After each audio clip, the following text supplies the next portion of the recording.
let me talk a little bit about SAT here, my journey.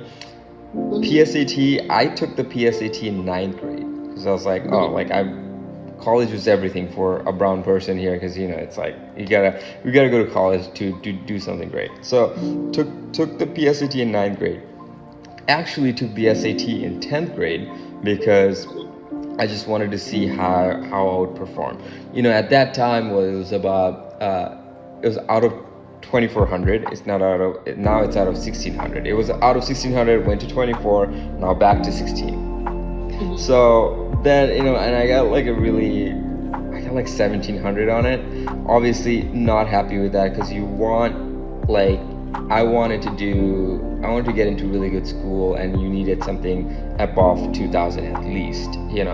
I ended up taking this exam 5 times. I took it. I just kept doing it because I had time, right? I had time to prepare. I didn't have money to like pay some coaching to like do that. So it was like all self-taught. So the key takeaway is this, I think, whether you're doing the SAT, whether you're doing the GRE, it's hard work, right? Like you need to put on some hard work in order to get into the colleges that you want. If you put the initial hard work in the beginning with the standardized test, I don't want to put standardized above your throat and everything, but like if you really, it just does bring out credibility. And if you kind of like, and you're like, okay, like fine, GRE is not possible for you, SAT is not possible for you, that's fine. Then try to crush your IELTS. If you're not in like, try to really do well at that, right? Like so people know, okay, this guy knows how to speak English. Like you come in with this 5.5 band with average score, like you're gonna get into some, it's not mean it's not possible, it is possible, but you're gonna get into some average school. So you have to understand your expectation in such manner, right? Like look, any school that has maybe over less than 50% acceptance rate, in my book, it's pretty solid. Like you can get into colleges with that, right? Like you can do that. Yeah. But what Amina was talking, go ahead. Yeah.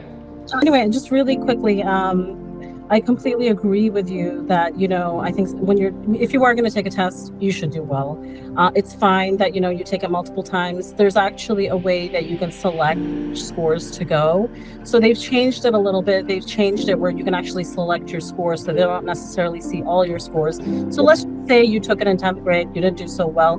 You took it in 11th grade, you didn't do so well. But then you studied and you did great. So then you can select that one positive score and just submit that one score. So, that's a new option, which I highly recommend. But again, I think it's really important that we talk about the SAT test dates. There are only 4 test dates in the fall. And you, as an international student, you have to register for them early. So there's one in August, there's one in October, there's one in November, and then there's one in December.